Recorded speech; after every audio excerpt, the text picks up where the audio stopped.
Hello, I'm Jason with CodeLearner.com. Here we're going to learn how to work with degrees and radians in terms of Java. And what I want to show you here is how to quickly convert between degrees and radians. If you've taken math classes that deal with trigonometry, you'll learn how to do these conversions.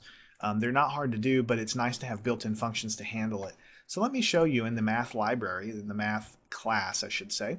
If you go down here, this is the standard list of methods we have. There are two functions, or two methods. These are what they're called.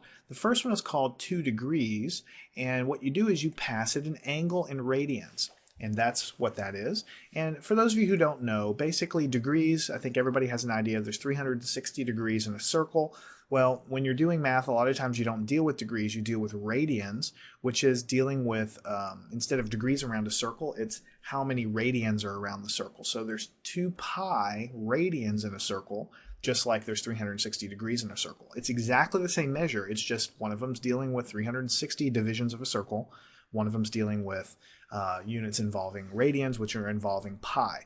So to convert from, for instance, from radians to degrees, you would use the 2degrees method and you just pass it an angle in radians. So the simplest way to show you how to do that is by printing something out. So system.out.println like this. We'll terminate it with a semicolon. And then inside of here, we have the math class dot, and then we have 2 degrees. So we're converting 2 degrees. We open up, and it's telling you that it's requiring an argument in radians, or a number in radians. All right. Now, of course, I can do anything I want. I can put, 2 radians in there, of course, and it'll work. Let's go ahead and see what happens. It tells us that's 114.59 degrees, right? And I can put, 7 radians in if I want to, and it'll tell me that's 401 degrees.